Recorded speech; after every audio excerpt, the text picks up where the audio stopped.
Hi everyone, it's Doug from Beyond Territory, and in this week I'm going to show you how to make your own dirt tracks for your wargaming needs.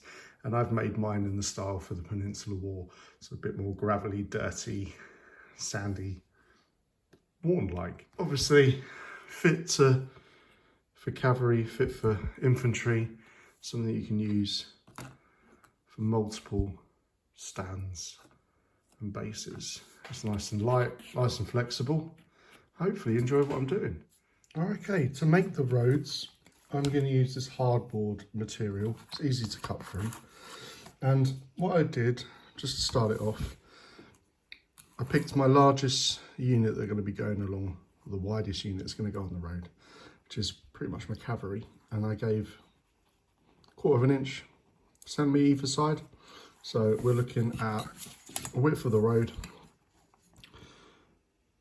80 mil or just over 3 inches. Okay, you can round it up or round it down depending what your needs are.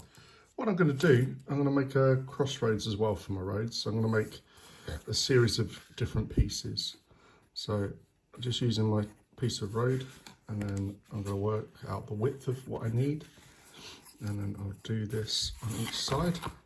So now that I've worked out that my road pieces that are 80 mil are in place, marked out on this centerpiece, use my metal rule and my Stanley, and this stuff cuts through pretty easy. It's basically condensed card. With a sharp knife, a few slices, you can get through quite quickly. And then what I need to do, I'm going to do is freehand. It's just take off the corner edges, just make it a little bit natural. A good idea, because I'm making a whole series of roads, etc., or dirt tracks, is to do a series of them at the same time, and it's good for the material, so you're not wasting anything. You make a batch up fairly easy for it, and it will become clear later when I'm putting it all together.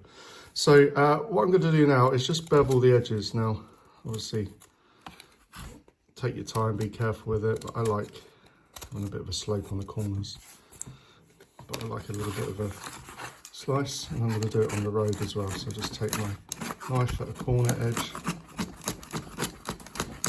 and take that hard edge off. Now that I've taken the edges off, beveled it a bit, tapered the edges, made it a little bit more natural, what I'm going to do now is chuck in this amazing stuff, and I've got to mix it up. It's Geek Gaming Scenics modelling compound. All right, I've had this a while. It's only a small bag, so for me it lasts me. It's doing me good.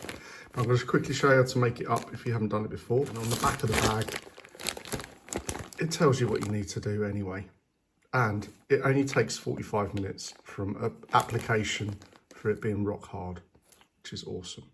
Okay, so I'm going to use 2 of my kids' cups. Just good to get a good, for me it makes it easier to do the measuring. So it's 3 parts of the modelling compound. So what I'm going to do is a whole cup. All right, and then I need 1/3 of a pot of water to mix it with. I use a pot of water that they have, just as something else to put it all in. I suppose I could mix it into one, but this is easier for demonstration. So I'm going to chuck that in. It's nice and fluffy, and then I'm just going to slowly add in some of the water.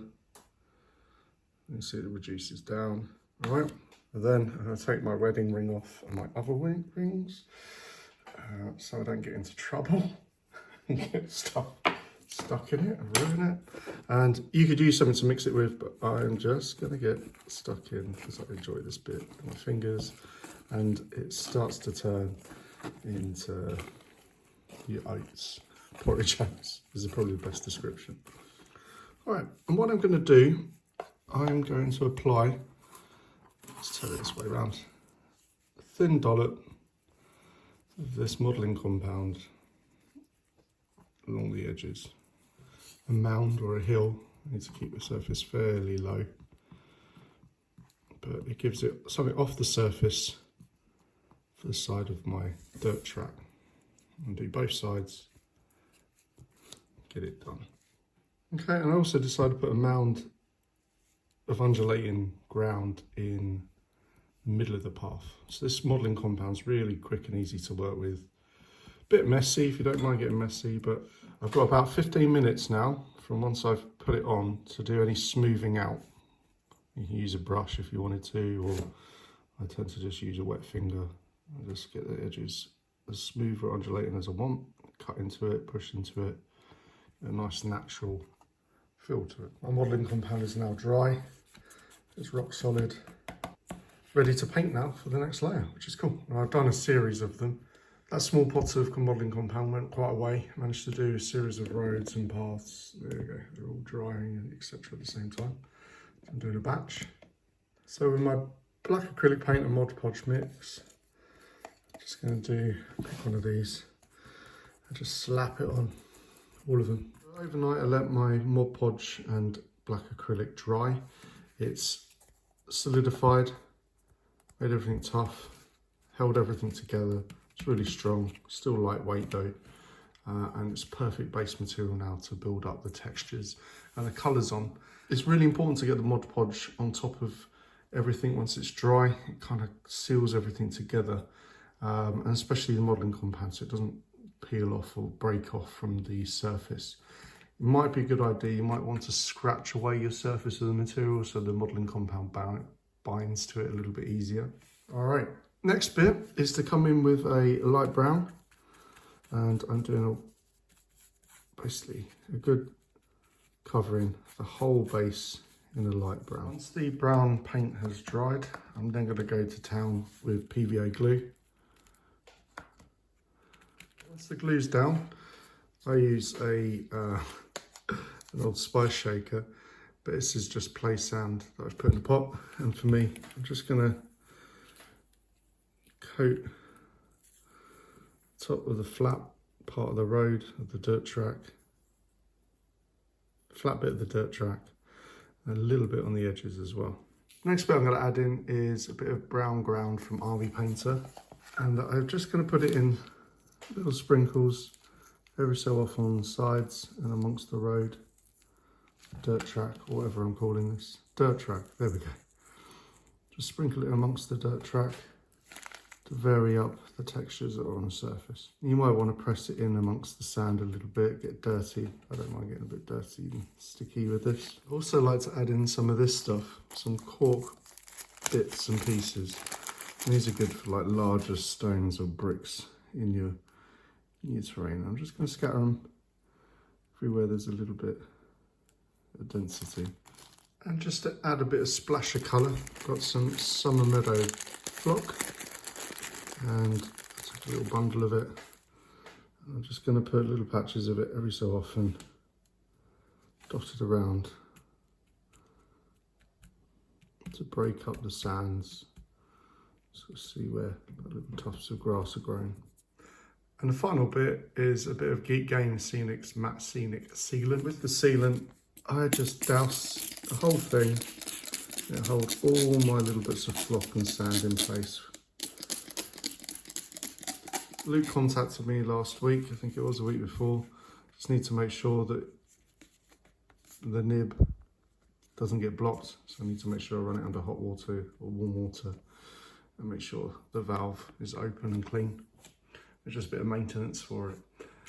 All right, so I'll just leave that to dry, and it will dry clear, and it'll me for tonight, and I'll catch you tomorrow where I finish this off. Okay, nearly done. I'm quite happy with how they are so far. It's all dried, it's all stuck together. Looks pretty cool. What I might do, if you fancy it, I'm going to stick on some sticky tufts, break up some parts of the grass, or the dirt track with a bit of grass. Some of the sticky tufts I break up. I have small little tufts of green popping out. Sometimes I dry brush with a light brown onto the muddy areas, but again, that's totally up to you. They look quite cool. I hope you enjoyed the video. I hope you picked up a few tips and tricks along the way to make your own dirt tracks and roads, and that you can use them for your own hobby, your own tabletop war game, and you pick up something you enjoy doing as well and giving it a go, just trying something out. And hopefully what I show you isn't too challenging, and it gives you a bit of inspiration to crack on and make your own bits of terrain and have fun with it. That's what it's all about. So if you did like the video, please like and subscribe, and I will catch you next week, hopefully with another interesting video for you to pick up some stuff with. Cool, take care.